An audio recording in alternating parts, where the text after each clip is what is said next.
Hey folks.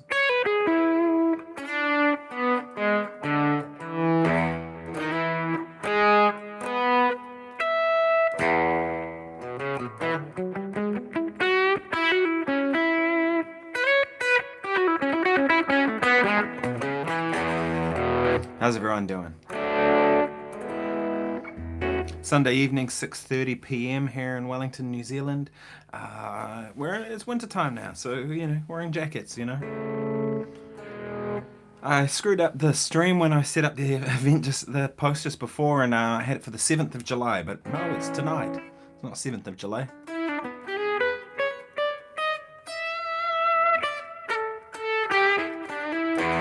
So I hope you guys get this. Yeah, I'm sorry about messing that up.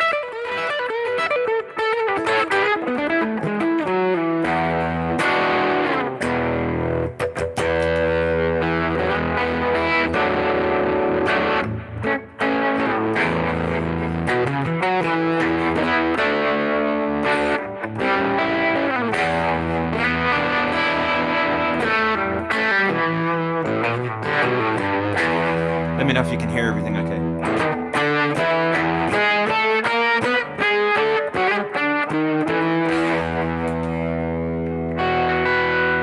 I'm going to start off, I'm going to play this blues, the Jam Tracks channel that I use quite a bit for backing tracks on YouTube and stuff. I saw they have a new track that's just come up. It says Fusion Blues Groove Guitar Backing Track in E. Well, that ticks a lot of boxes for me. So I'm going to play along to this. I'll start there. Please let me know if you can hear everything okay.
Do let me know if you can hear it. I hope it's coming through okay. Last week I didn't have the audio coming through right, so hopefully this week it's better.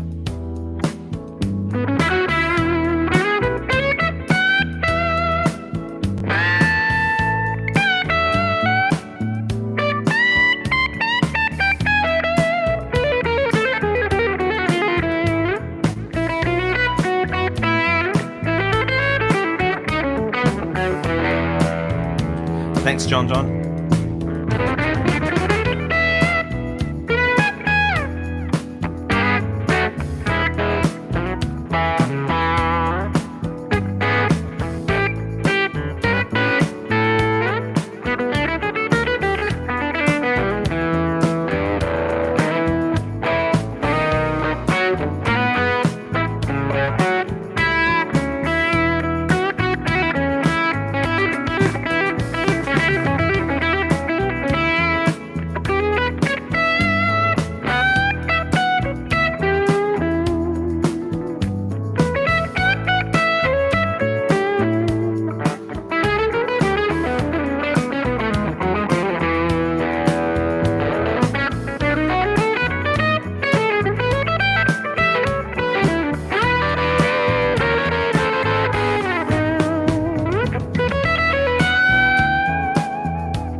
cool track, isn't it? I like that one. Fusion Blues Groove in E.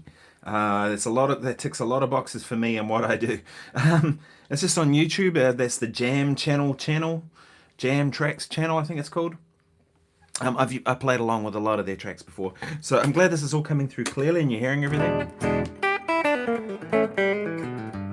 Have a few questions to answer from people. So whoops. So I will do that. But first, I'm gonna pull up. What's going on? Come on. I've got my iPad here, and that way I can see all your comments and stuff. So if you have any questions, fire me some questions, and I will endeavour to answer them. But the first one I should try and do. I'm glad this is coming through, because last week for some reason my audio interface didn't connect in with the setup here, and so you were just hearing like on-camera mic, which is never good. Like no backing tracks, no nothing. So I thought I'd start with the Ionian mode, right? That's the seventh of the modes. I didn't want to make a video on this on its own. I thought I'd include this in the live stream. Locrian mode, sorry, not Ionian mode, Locrian mode. So it's the seventh mode, right? The way I don't use it that often, and there's some reasons why. If I want to get to it, there's a quick way to get to it, right? So if I think of A major.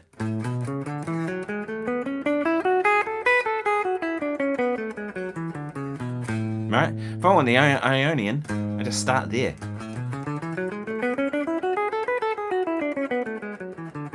Ionian. Locrian is what I meant to say. It's literally the same shape as the major. But you start there, right? The perspective changes though, right? So now we go, instead of A major, A Locrian. And that really works over -7 with a flat 5 chord.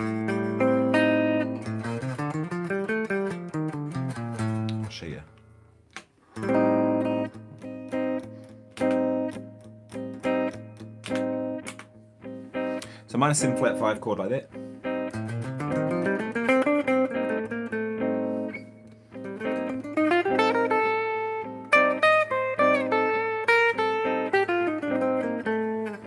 So see, it's kind of the sound that really spells that sort of thing. Now the reason I don't use it very often is that to me I'd rather just think the major. It's real easy to just think up step and think the major. But also, if I see a -7 flat 5 chord, usually they're not chords that stick around for a long time. You don't tend to hear grooves that go.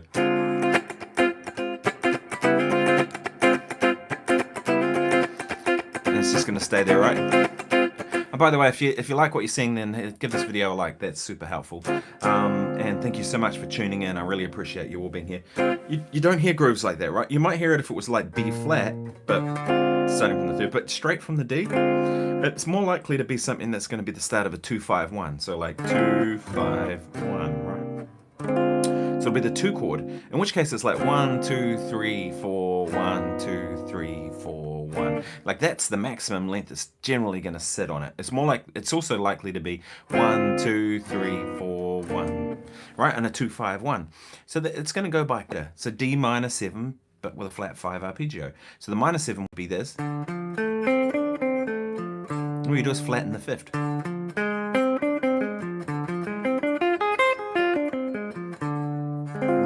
To me, that works so much better because it spells the chord, and you know, I'm gonna have to get in there quickly and get out of there to get to that chord, right?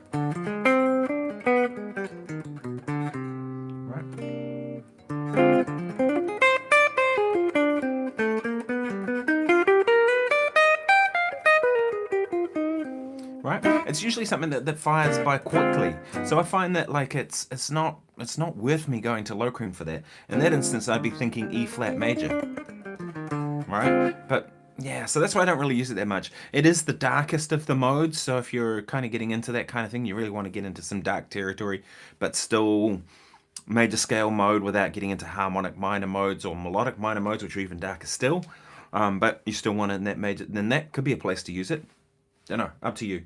But that's one thing I thought I'd discuss. Because it's 7 days, 7 modes, so that's the 7th mode. Very quickly, I'll talk a little bit about playing bass, because that was a question I had from Charles. So this is my bass I use most of the time. It's an Ibanez something. I don't even know what it is. Talman, maybe? Kind of looks like a Talman. What is it? It's a TMB 100 1P04. Indonesian-made bass. It's kind of P bass-ish, I guess. It's got active electronics, so you have a volume control, you have a bass, a treble, and a mid control, I guess. Well, no, more likely a blend control. I can feel it notched. It's a blend between the two pickups. It's okay.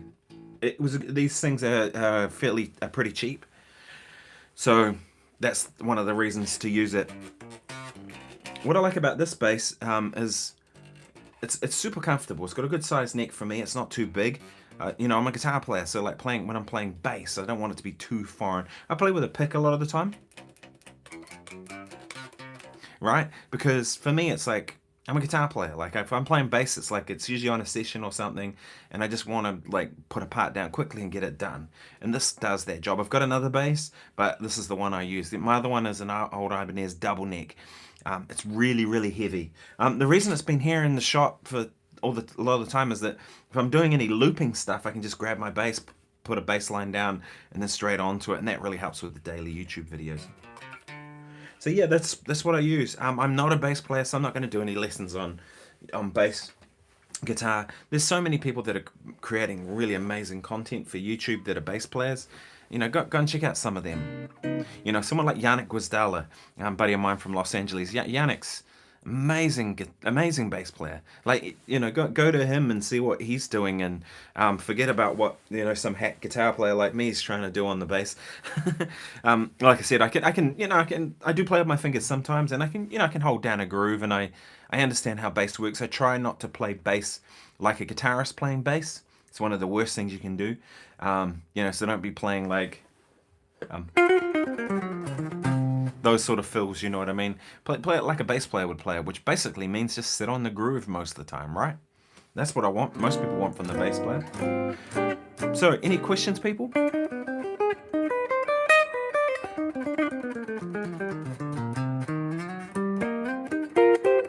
It's a real bummer at the moment, eh? I was thinking about this today with YouTube.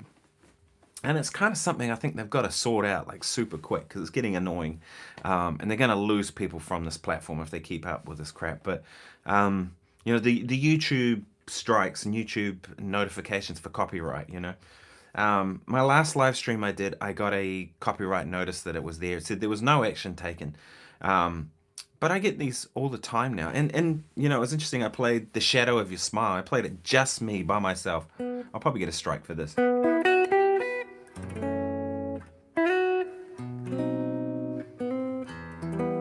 Right, something like that I played, right? It was literally just me playing it, and some name came up, an Italian-looking name, claiming that song, and I was like, in my live stream, and I was like, come on, so I've contested it, right? And you can contest it, and then what happens is they've got 30 days to respond. If they don't, the copyright notice just drops off.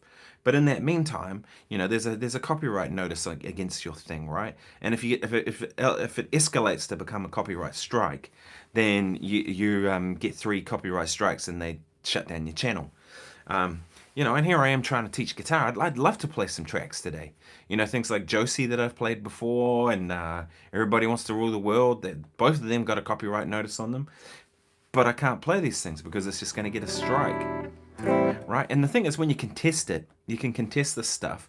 But what ends up happening is they've got 30 days to do it. If they still decide that, no, they don't want to release the copyright on it. And I had that on one. I did a video of us playing Crossroads. Now, Crossroads is a Robert Johnson song, right? That's who wrote it.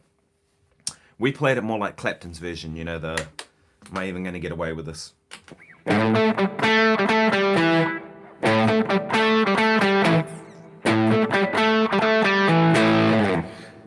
So that little pause is trying to get around it, right? And it got pinged by Rush, right? The band Rush, for their version of it.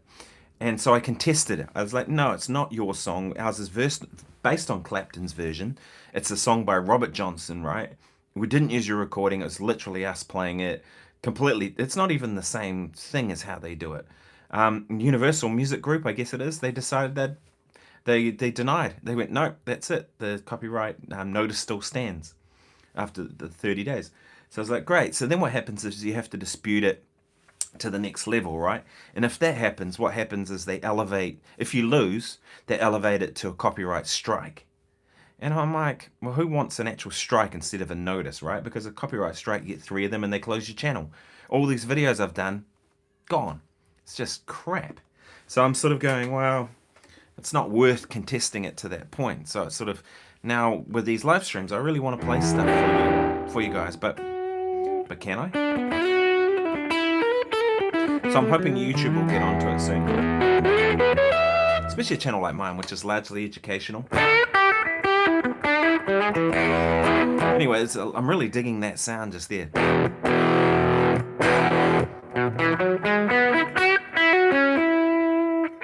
Still pretty clean. If I play lightly.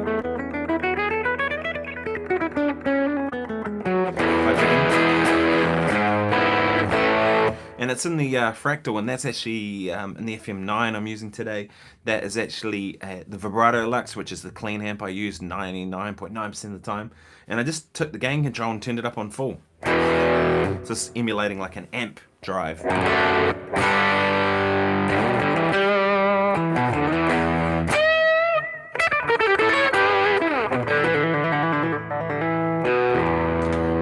like to put a little bit of delay on it.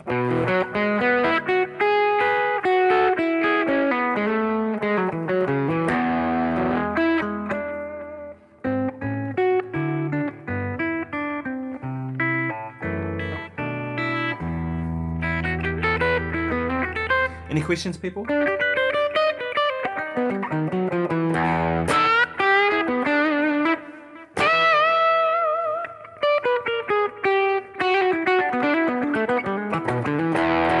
kind of been putting a bit of thought into what I'm going to do this week too. If you've just joined me, then please like this video. That stuff really helps. Lets me know that you're into what I'm playing today. And yeah, leave me a comment if there's something you want me to play, something you want to hear. If I know it, I will. Or if there's something you want to know, happy to try and answer it. Been thinking about what I'm going to do for the next week with this whole Guitar Daily thing, right? Because I finished the 7 days, 7 modes thing today. And I thought, what's the next kind of step, right, with this stuff? I've got a couple of interviews lined up. I've talked to Peter Mazza, a really great New York guitar player, jazz guitar player. He's in principle agreed to do it. He's away at the moment, but we're gonna try and interview him on here because I want to hear people's stories about what they're up to. If you've watched my stuff before, you'll know that I've had Adam Goldsmith on here.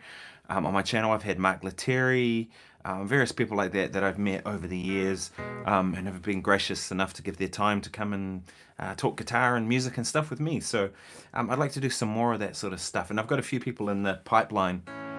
Should be cool. And Corey Christiansen was the most recent. Corey's a great dude.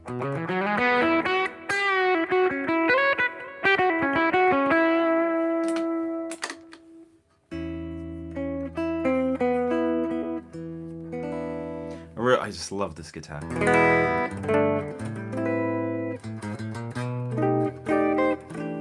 It's quite big, like a big guitar, 335 type guitars. Put your arm up into place, which is more comfortable. There is something special about this guitar. I really like just how it sits. It's a really well balanced guitar.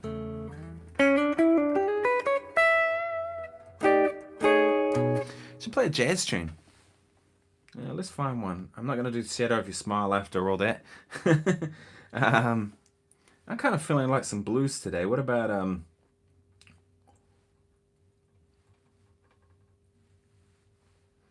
Isotope? This is a Joe Henderson tune. Joe Henderson's one of my favorite composers, saxophone players. He plays really great. Right. Hopefully this works. Got a clean sound.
So that was Backing Tracks Jazz. It looks like a real book, not a real book, a band in a box track. But it's kind of fun. I like playing that tune. It's got some quirky kind of things about it, right? Right, kind of crazy tunes, chords, and then 4 chord, 4, 1, 2, 3, 4, 1, 2, 3, 4, and then, which is cool, right? And then 2, 5 and D flat, 2, 5 and C, back to C, and then there's the cycle, which is sort of a Coltrane-esque Ladybird type turnaround. I went blank a couple of times there. I was reading a comment, and then I kind of was like, oh, should be playing the melody. That happens. So Elixir says, hi Nick, hi from Russia. We like your videos. Thank you so much. Oh, thanks so much for tuning in, man. You're a long way away from New Zealand, so I hope everything's well over there.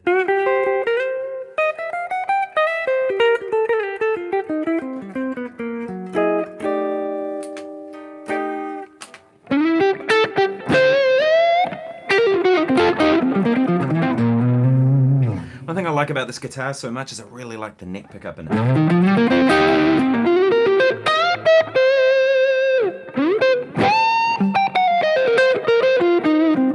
Any questions, people?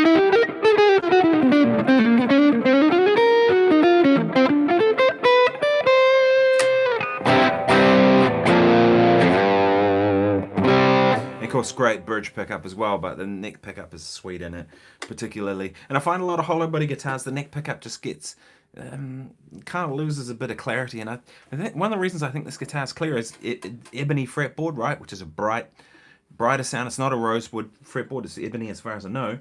And then also it's got this unusual nut. I don't know if you can see that there. Hopefully that's going to focus. It's half bone, half brass, so it's a little brighter, I think. So it's a cool guitar. One thing that's unusual about these that I didn't realize until recently is the radius is actually, I think it's 7 3/4 down to 9 1/4 or something. Like, that's a pretty rounded radius for what's essentially a Gibson type guitar, right? And I thought I didn't realize that. I was thinking something was up with it, and I went and had a look, and I thought, oh, but I really like it. Doesn't choke out anywhere, and I think part of the reason that guitars don't choke out is even if you have a tight radius up here, as long as it gets, a compound radius and it gets flatter down in this part, it'll stay good. So this guitar, someone mentioned the other day that I hadn't been giving it much love lately, and I think they're exactly right. I don't know what it is about the kind of Stratocaster type thing. I'm really quite bored of it, to be honest. I'm really digging humbuckers right now, and especially on YouTube. I find that with the YouTube stuff, I'm just going to tune this up because nobody wants to hear out of tune guitar. And the thing with this guitar is I abuse the whammy bar all over the place because it's what you do when you have a whammy bar. You go, you know. It just sounds cool. But I'm finding, you know, with YouTube, it's like the fatter tones tend to be better in this kind of scenario. Whereas I do use this live quite a bit, but I do use it sometimes on YouTube, but...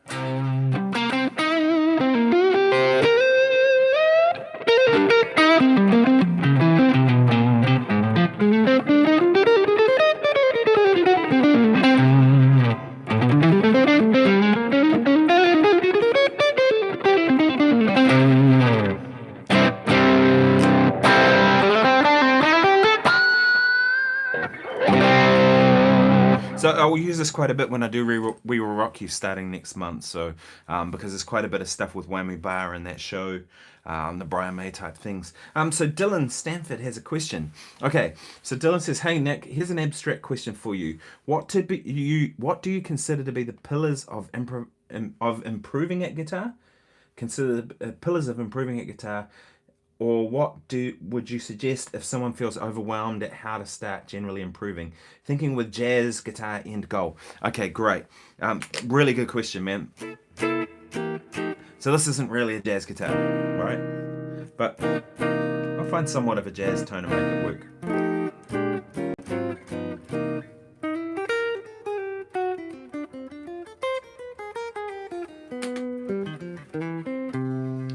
That's okay. Let's see what else I got. Jazz amp.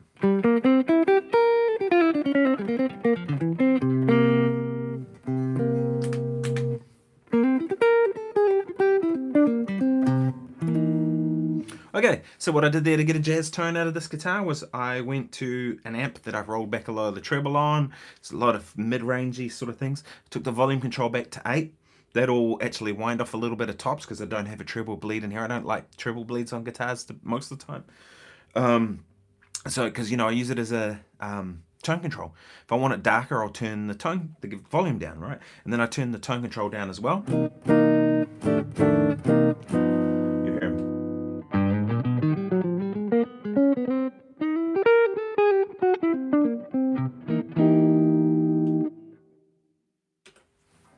I think that works pretty good. I just turned my microphone off so that you don't... it's not influencing the sound, but there's the sound. All right, so what would I consider the pillars of improving at guitar? One of the best things you can do, and I always suggest this to people that are at all stages, because it's not just for those that are beginning, but at all stages, is learn more tunes than I play, period. Every great musician I've ever met, with bar none, they all know a lot of tunes. Like Steve Vai, if you would ask Steve Vai about rock guitar repertoire, he would know all the stuff, right? You wouldn't say to Steve Vai, "Do you know the riff to Smoke on the Water?" and expect him not to know it. Would be like 100% guarantee he would know it. Do you know the riff to Whole Lot of Love and a whole lot of Led Zeppelin things he would know. Jimi Hendrix things he would know. All kinds of music, because you got to learn what's come before you and then build on it, right? And all of the great musicians I've met are all like that. Sco, Mike Stern, various people, and all kinds of like really good local people too. And so I think that one of the best things you can do is learn tunes, right? I've got a list of tunes that I'm going to be learning this week that I just want to do for me, right? I mean, I've got my stuff I need to do for, I mentioned before, I'm doing We Will Rock You as my next kind of major gig coming up. I've got some smaller stuff, jazz club gigs and stuff, but I'll be learning that Queen stuff, and I already know a lot of that Queen stuff anyway, but I'll be, you know, getting more stuff together. But I think learn tunes is definitely one of the things that will make you improve quickly, and is a pillar of doing this, any kind of music, but particularly jazz guitar, right? Like, take something simple like a blues. How many different blues do you know? And be honest with yourself, you know, do you know Blue Monk?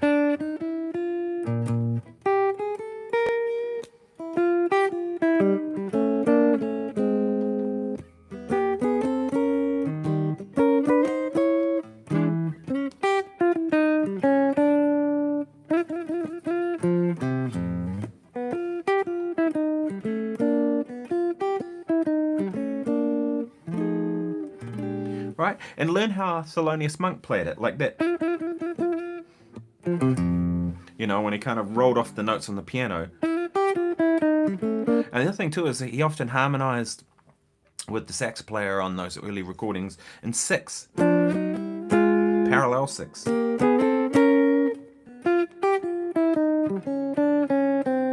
Even that bit, I don't think that's written in the real book, right? So don't learn it from the real book. Go to the original recording. There's one blues. Another blues might be.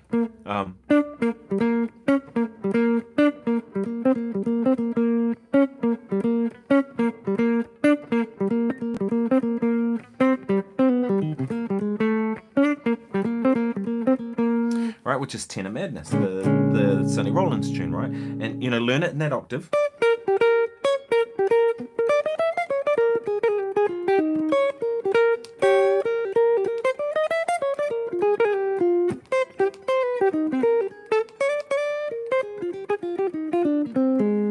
You see there, I was sort of able to improvise on it, even though I'm playing the tune, but I'm kind of doing my own little thing with it, because I've played that tune so many times. It's one that I've worked on a lot, right? And a million other blues tunes, right? And go and learn a heap of them in that style. So if you wanted to get started on jazz tunes, where to start? I'd start with like 5 to 10 blues, and memorize them, and go with classic material, right? Stuff that people play. Like look around your local town wherever you are. We had a comment from someone who was in Russia. Okay, Elixir. So have a look in your local town in Russia and go, what do people play around here? What's the music they do? Say you live in Australia, the set of tunes that people play, blues tunes that people play in Australia are going to be different from the tunes that people play here in New Zealand, and probably different from the ones that played in the States as well. So learn the ones that people play in your area, and then you've got material that you can play with people. That's a good thing, right?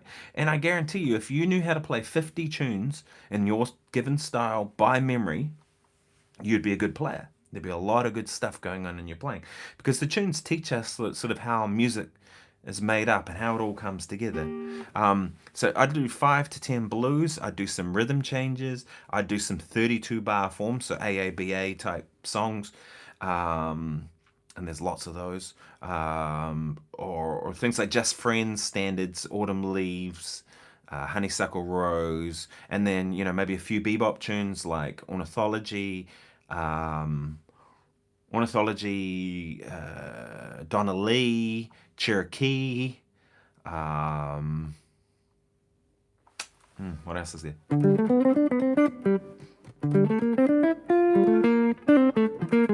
Is this Ornithology?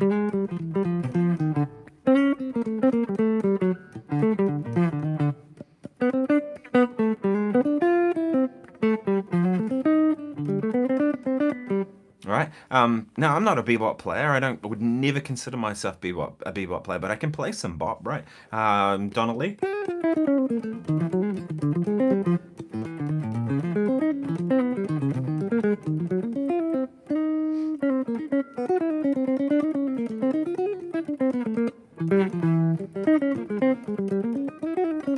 Right. Cherokee.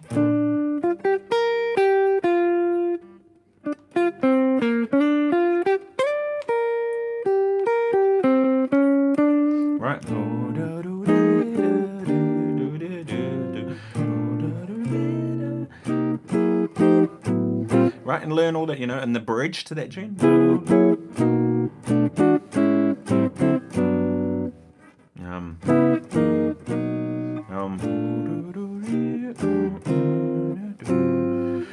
Yeah, so like learn a bunch of those tunes. Say you're into the fusion-y type things. I always think it's a good idea to learn some fusion tunes as well anyway.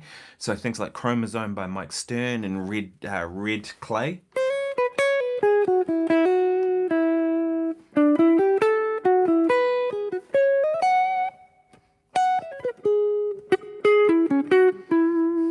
I'm reading the comments again. Thanks, John. The guitar sounds awesome. Thank you.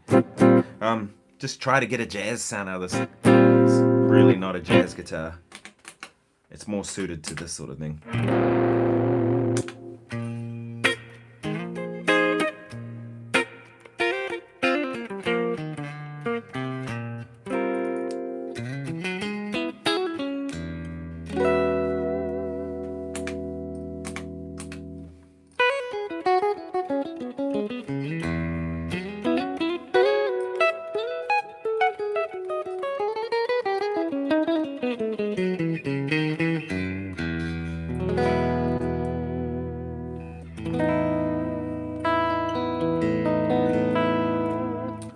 yeah, so some blues, some rhythm changes, some 32 bar forms, some bebop tunes, a couple of fusion-y tunes, chameleon.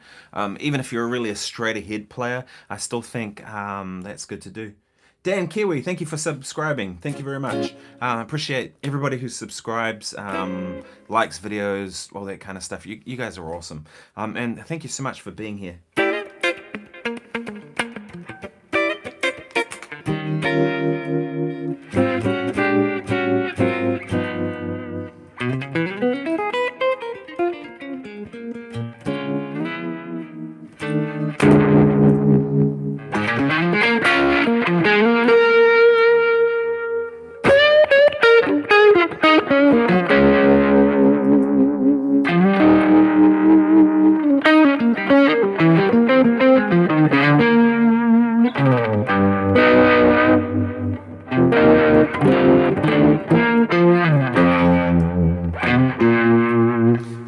It's funny, whenever I play a Strat type guitar like this, I just want to play Hendrix tunes. Right.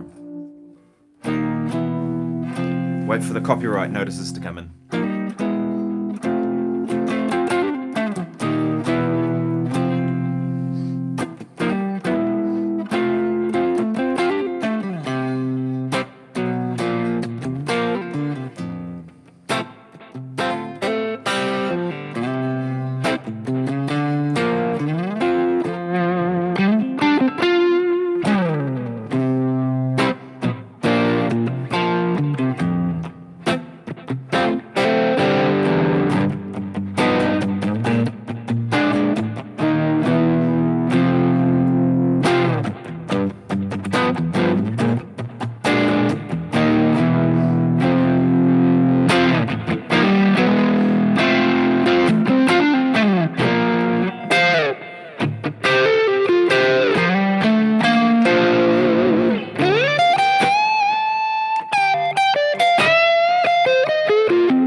Yeah, there's just something about that Stratocaster thing that kind of reminds me of Hendrix and stuff. I do find this guitar super comfortable to play.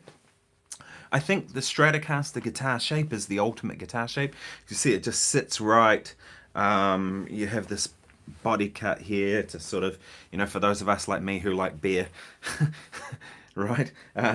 It just, in the carve here that stops it from kind of digging into your arm. There's all those things that just make this guitar really super comfortable. So I do use this guitar, I just don't use it very much on YouTube, and that's mostly just because I think I like the fuller sound when I do YouTube videos. Often too because it's just me playing by myself. So any questions, anything you guys want to know? We want to hear? Further to that question too about the pillars thing, there's two other things I would say. So I mentioned about tunes, that's a big one. So I'm glad you thought that was a rock solid answer, Dylan. Two other things I would mention. Badass rhythm. You have to have badass rhythm. It's a non-negotiable if you want to be good at music, right? It's the thing that people respond to, right? If I play something like this, and then I go,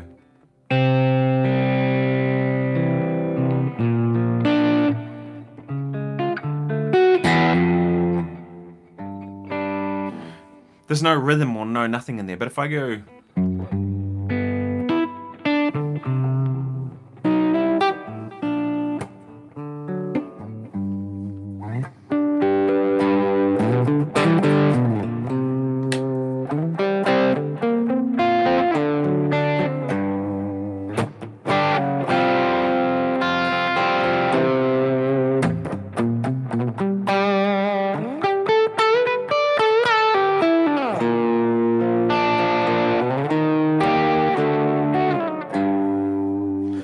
people will respond to that groove. And so I think think the groove is a non-negotiable, right? Whatever music you play, it's got to feel good, or it's just like people aren't gonna respond to it as they should. And I can always tell whether someone's a good player or not, usually within about 4 bars of them playing. When I used to teach at the university here in New Zealand, the New Zealand School of Music, I was a jazz guitar teacher there for 10 years. Get sent these audition tapes from people all the time, and I knew straight away whether they could play or not by how they played rhythm straight from the beginning. If someone played with a degree of confidence, you knew that they had a background in doing stuff, right?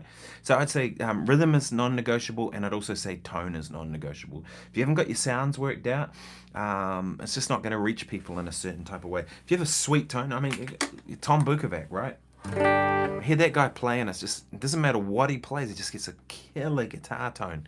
And every time I hear him play, it's so appealing. I could listen to that all day and all night and never ever get bored with his playing, because of the sweet tone, the strong rhythm, the emotional content. You know what I mean? So yeah, I hope that's adding to the conversation.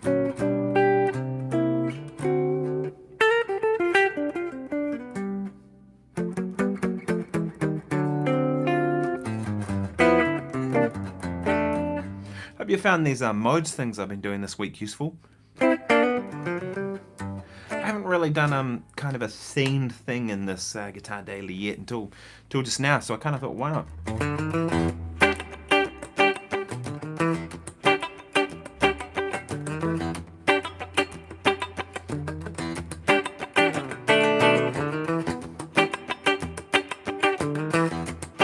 These guitars too are super good funk guitars, right? People don't even recognize half the time, like, right, just how good they are. I can't turn the volume off on this.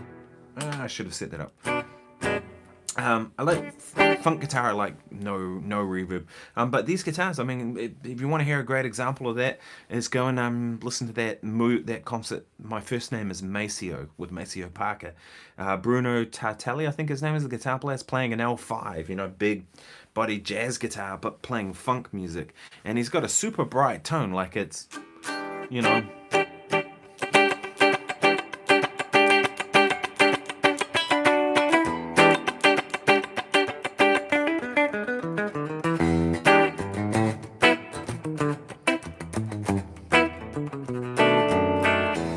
I find these guitars here probably they're not really the best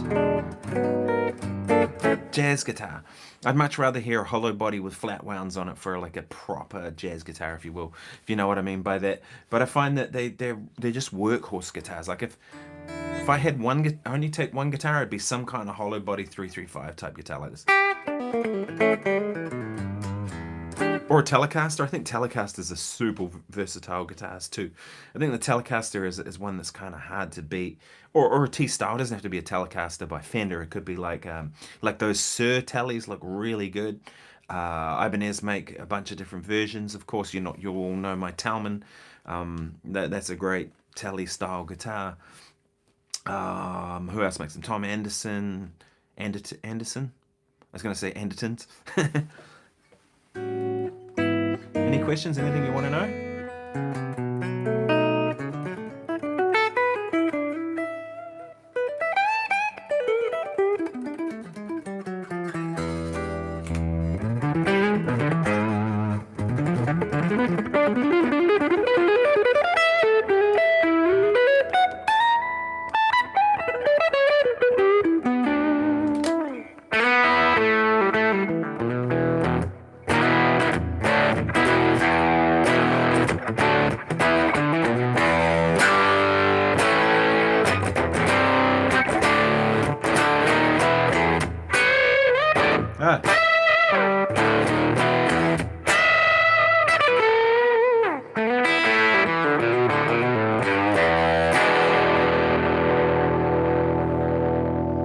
I kind of feel like playing some more blues.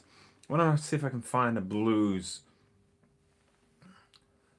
I feel like playing. We played the Blues Club on Friday, so maybe that's why I got some blues in my my soul today. Okay. Now you shred backing jam tracks on a slow blues. Maybe people do shred on a slow blues, do they? I don't know. To me, a slow blues is kind of like, like a singer singing on a ballad, and that's where they can really emote a lot of ideas and things to the audience. It's kind of what a slow blues is for me for guitar.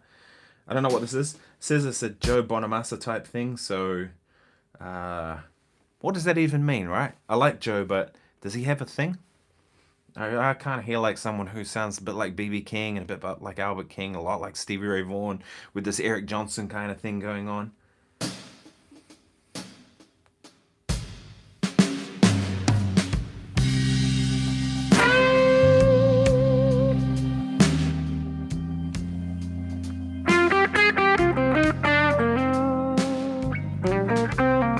I don't know this track, I've never heard it before.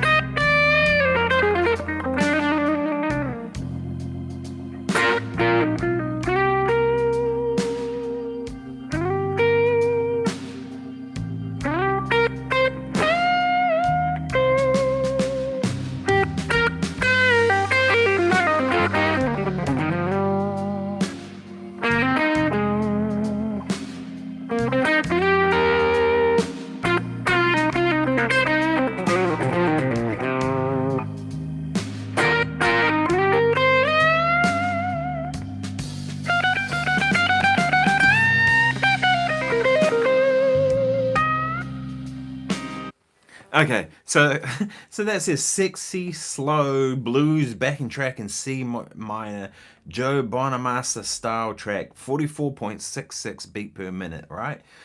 I don't think it's really 44.66, or maybe it is if they're thinking in 12, like, because you've still got a 1280 thing. That's since I've been loving you, right? The Led Zeppelin thing. Anyway, it's kind of cool, but they could have put Jimmy Page style, right?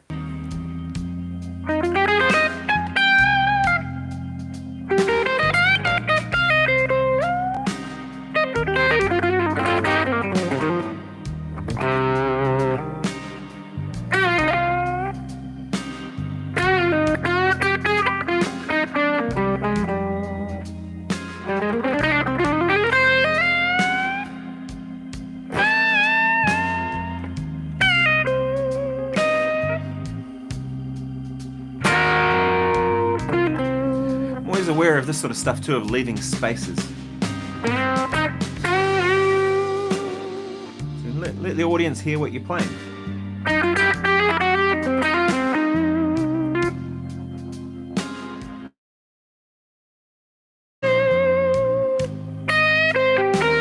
And then when you do play fast, it kind of means something, right? Hopefully.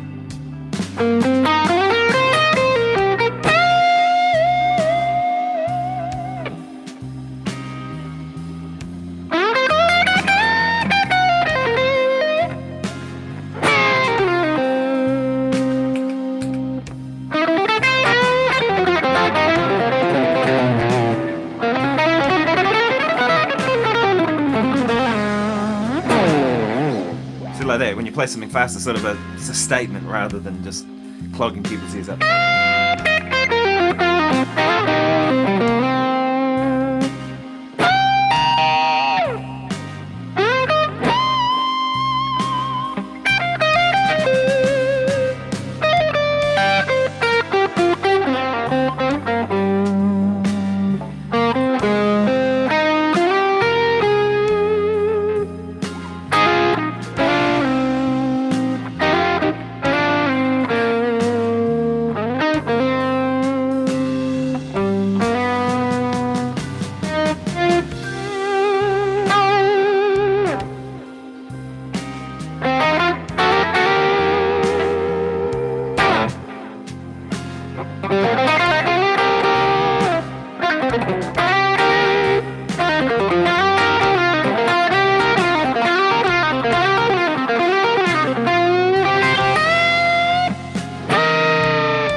Jeff Beck, right? Or at least kind of the way he would finger tap.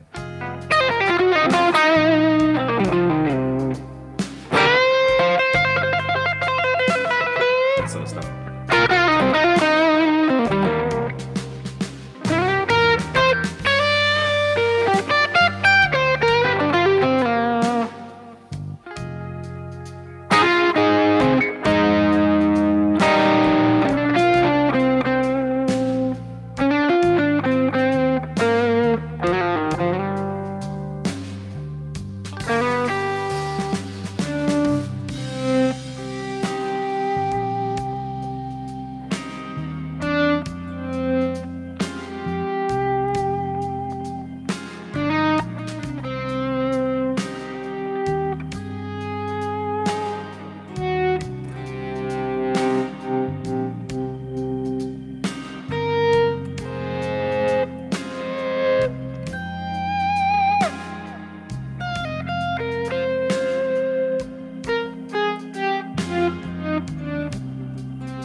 Yeah, so as I mentioned earlier, I'm feeling like playing some blues today, so I hope that's okay with you all.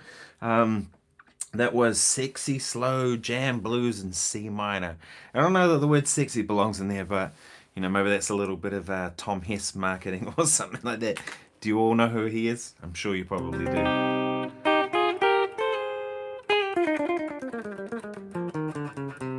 I like minor blues. I think minor blues is a lot of fun.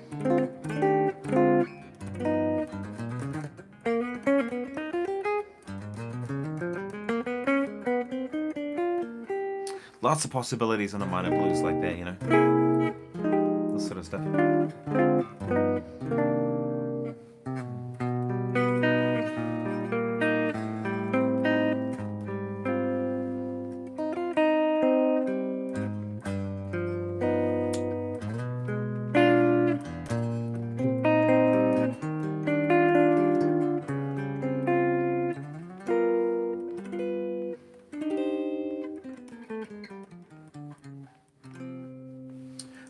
Dylan says, I remember Tom Hess from the Cyber Free Series. Is that how you say it? 2006. Not sure. I don't know what that is, but maybe. I just see his adverts online, and they're usually lots of catchphrases. And I remember, of course, his Guitar Sex Masterclass thing that he did for a little while, which was... maybe it worked. You know, they say that stuff sells, so... For contrast, why don't I play a jazz tune? Do you guys want to hear a tune? What do I feel like playing? What about Out of Nowhere? Don't hurt him, Nick. Who am I going to hurt? I'm harmless. You guys know me.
cool tune, isn't it?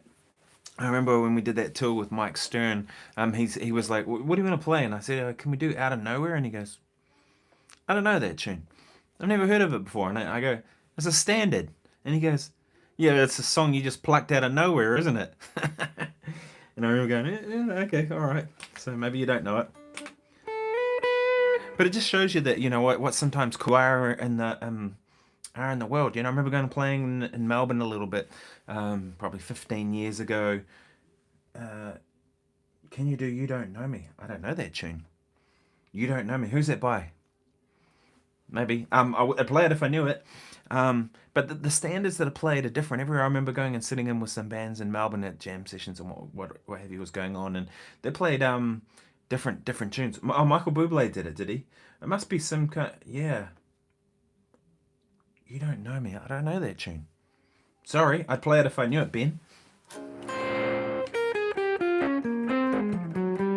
But the standards that people play are different in every region, I found.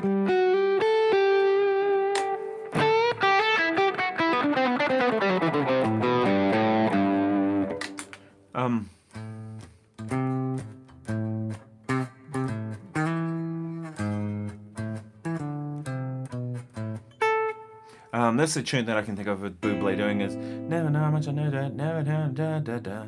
When you put your arms around me, I get the fever da da da da da."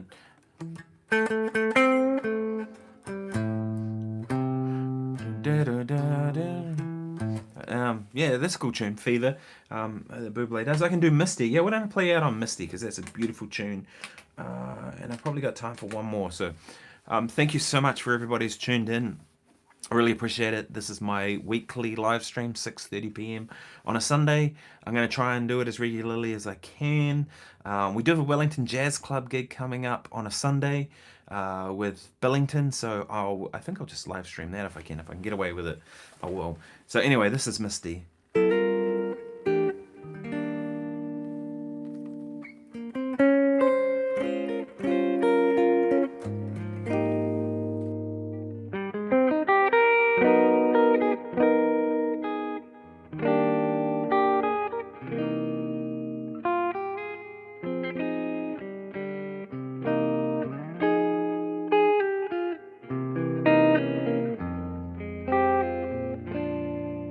I gotta stop reading your comments and focus on playing.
Thanks so much, Ben. I appreciate you tuning in, and thanks, John, for your kind words too.